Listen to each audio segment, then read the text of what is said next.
سرکار دو عالم محمد مصطفیٰ صلی اللہ علیہ وسلم کا ارشاد ہے، المؤمنون کجسد واحد ان اشتکا عینہ اشتکا کلہ۔ رسول اللہ صلی اللہ علیہ وسلم نے مسلمانوں کو جسد واحد کے ساتھ تشبیہ دی ہے کہ مسلمانوں کی مثال جسد واحد کی طرح ہے۔ اس تشبیہ میں آپ صلی اللہ علیہ وسلم کے دو مقاصد، پہلا مقصد آپ صلی اللہ علیہ وسلم کا یہ کہ یہ مسلمان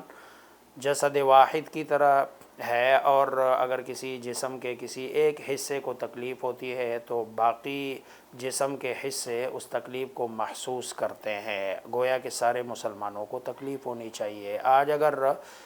غزہ میں مسلمان تکلیف میں ہے، فلسطین میں مسلمان تکلیف میں ہے، تو باقی مسلمانوں کو اس تکلیف کا احساس کرنا چاہیے۔ اگر وہ احساس نہیں کریں گے، اس کا مطلب یہ ہے کہ ان کی ایمان میں کہیں کمی ہے اور وہ پورے کامل مومن نہیں ہے۔ دوسری بات جو رسول اللہ صلی اللہ علیہ وسلم نے اس تشبیہ سے سمجھائی ہے، وہ یہ سمجھائی ہے کہ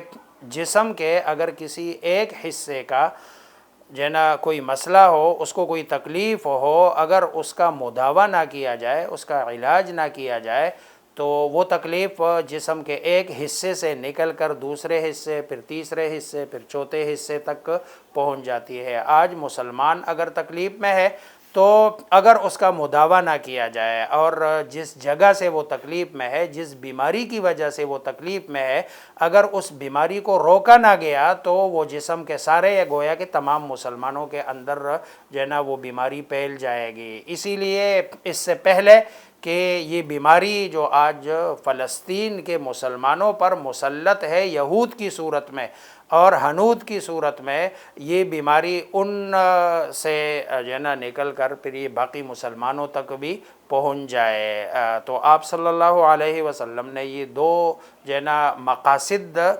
کے لیے یہ تشبیہ دی ہے۔ آج ہمارا مسلمان بھائی دنیا کے کسی بھی کونے میں تکلیف میں ہے تو دوسرے مسلمان بھائی کو اس تکلیف میں اس کا ساتھ دینا چاہیے، جانی طور پر، مالی طور پر، اور جس انداز سے اگر کچھ بھی نہ ہو تو ان کے لیے دعائیں کی جا سکتی ہے کہ اللہ تبارک و تعالی ان کی اس تکلیف کو دور فرما دے۔ دوسری بات جو سمجھنے کی ہے کہ یہود کی جو قوم ہے یہ ابتدا ہی سے سازشی قوم ہے، انبیاء علیہم السلام کے خلاف سازشیں کرنا، بلکہ نعوذ باللہ یہ تو اللہ کے خلاف بھی سازشیں کرتے تھے۔ یہ اتنی سازشی قوم ہے کہ یہ کوئی بھی پلاننگ 100 سال پہلے کرتے ہیں اور اگلے 100 سال کے بعد اس کے نتائج کے بارے میں یہ سوچتے ہیں۔ یہود جو اسرائیل میں ہے وہ اپنے بچوں کو آج بھی جب ان کی تربیت کرتے ہیں تو تربیت ان کی اب بھی جو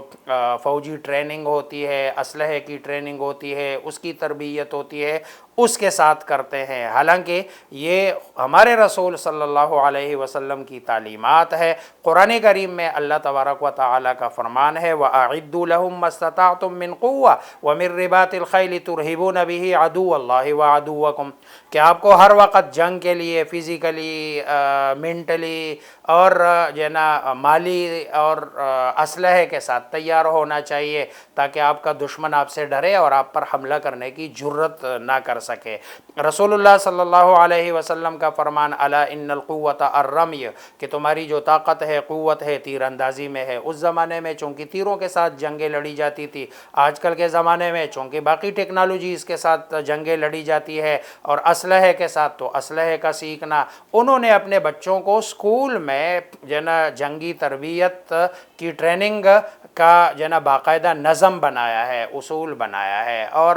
ادھر ہم مسلمان رسول اللہ صلی اللہ علیہ وسلم کی تعلیمات کو بھول گئے، اور آپ صلی اللہ علیہ وسلم نے جس نہج پہ بچے کی تربیت کے ہمیں اصول و ضوابط بتائے ہیں وہ ہم نے چھوڑ دیے، اور ہم اپنے بچوں کی تربیت، آج کل بچے ہمارے جب پیدا ہوتے ہیں، جب وہ بالکل چھوٹے معصوم ہوتے ہیں، مائیں جب وہ رونے لگتی ہے تو ماں اس کو موبائل ہاتھ میں پکڑا دیتی ہے، اور موبائل پہ وہ کوئی چیز، کوئی گیم یا اس پہ اس کو لگا کے تاکہ بچہ روئے نہ۔ اب ظاہری بات ہے جس بچے کی لوری ایک زمانے میں لا الہ الا اللہ ہوا کرتی تھی، جس بچے کی لوری ایک زمانے میں محمد الرسول اللہ ہوا کرتی تھی، آج اس بچے کی لوری موبائل کا گیم ہے، موبائل میں گانا ہے، بجانا ہے، اس کے ساتھ بچی کو جو ہے نا چھپ کیا جاتا ہے۔ پھر جب بچہ تھوڑا سا بڑا ہو جائے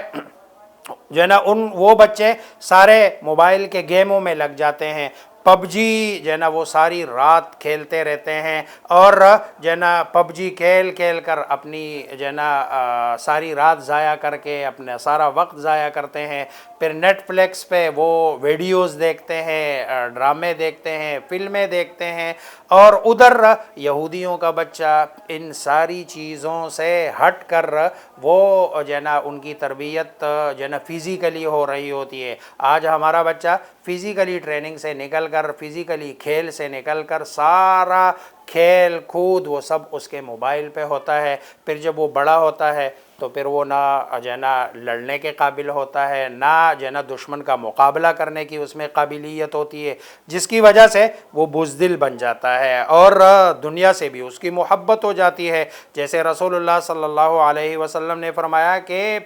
آخری زمانے میں لوگ تمہارے ارد گرد اس طرح جمع ہوں گے جیسے کہ لوگ دسترخوان پہ جمع ہوتے ہیں، تمہارے اوپر اس طرح حملہ آور ہوں گے جیسے کوئی بندہ دسترخوان پہ حملہ آور ہوتا ہے۔ تو ایک صحابی نے پوچھا اللہ کے رسول کیا ہم کم ہوں گے؟ آپ نے فرمایا نہیں، کمی کوئی نہیں ہوگی، زیادہ ہوں گے آپ لوگ، 52 53 تو اسلامی ممالک ہوں گے، پھر ہر ملک میں اچھی خاصی مسلمانوں کی تعداد ہوگی، تو پھر کیا وجہ ہے؟ آپ نے فرمایا وہن ہوگا۔ صحابہ نے پوچھا یہ وہن کیا ہے؟ آپ نے فرمایا حب الدنیا وکراہیت الموت، تمہیں دنیا سے محبت ہو جائے گی اور موت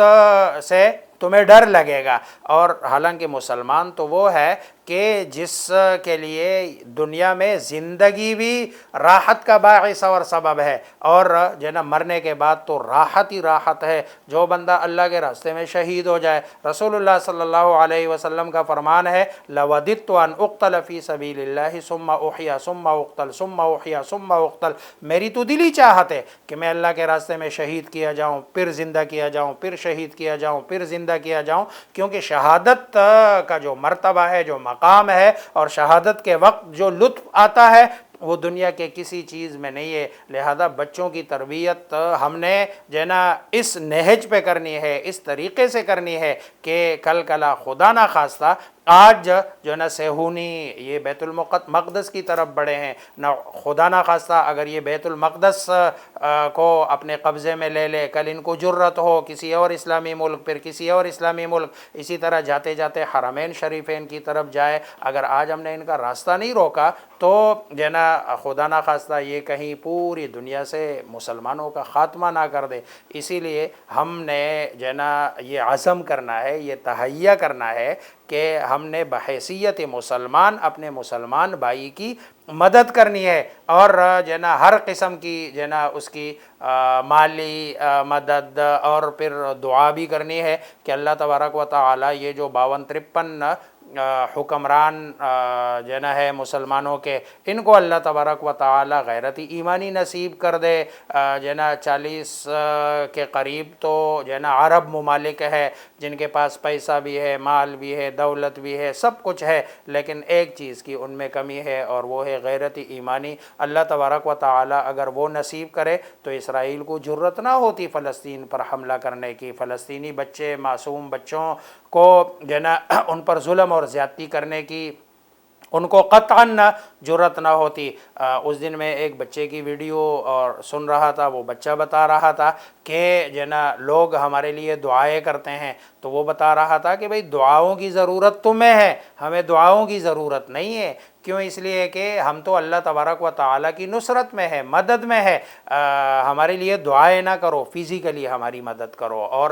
دنیا تک یہ پیغام پہنچا دو کہ بھئی جو ہے نا ہم اس وقت مظلومیت کا شکار ہے، اور جو ہے نا یہودیوں جو ہے نا صہیونیت کی بربریت کا شکار ہے، جو ہم پر ظلم کر رہے ہیں، زیادتیاں کر رہے ہیں، چھوٹے چھوٹے معصوم بچوں کو نشانہ بنایا جا رہا ہے، شہری آبادیوں کو نشانہ بنایا جا رہا ہے۔ حالانکہ جو ہے نا شہری آبادی کو نشانہ بنانا، یہ تو بین الاقوامی جو قوانین ہے اس کے بھی جو ہے نا خلاف ہے، اس نہج پہ آواز اٹھانے کی ضرورت ہے۔ پھر سب سے بڑی بات تو یہ ہے کہ ایک تو مسجد اقصیٰ جس کی حرمت ہے، تقدس ہے، اور وہ ہمارا قبلہ اول ہے، انبیاء علیہم الصلاۃ والسلام کا مسکن رہا ہے، اور سرکار دو عالم محمد مصطفیٰ صلی اللہ علیہ وسلم کو وہاں جو اعزاز ملا ہے امام الانبیاء کا وہ بھی وہی ملا ہے، لیکن اس سے بڑھ کر جو دنیاوی قانون اور ضابطوں کو مد نظر رکھ کر یہ بات بڑی کثرت سے کہنی چاہیے کہ بھائی جو ہے نا یہ جو ملک ہے، سرزمین ہے، یہ فلسطینیوں کا ملک ہے، فلسطینیوں کی زمین ہے، اور کسی ملک اور کسی کے ملک میں آ کر قبضہ کر لینا، ان کو مارنا، یہ جو ہے نا بین الاقوامی قوانین کے مطابق بھی یہ ظلم ہے، بربریت ہے، اور یہ جبر ہے۔ لہذا اس جبر کا خاتمہ ہونا چاہیے، اور اس کے لیے مسلمانوں کو آواز اٹھانی چاہیے، اور مسلمانوں کے لیے اس بارے میں بات بھی کرنی چاہیے، ہر فارم پہ جس کی جتنی طاقت ہے، قوت ہے، جو ہے نا بات اٹھانی چاہیے، تاکہ کل اللہ تبارک و تعالیٰ کے سامنے اگر اللہ پوچھ لے کہ میرے بندوں پر ظلم ہو رہا تھا، ان کے ساتھ زیادتی ہو رہی تھی، اور تم نے کیا کیا، اللہ کے سامنے پھر جواب دینا پڑے گا، تو کم از کم اتنا تو بندہ اللہ کے سامنے کہہ سکے، اے اللہ کہ میرے بس میں جتنا تھا، میں جتنا کر سکتا تھا اتنا میں نے کر دیا، باقی میرے بس میں نہیں تھا، میری اور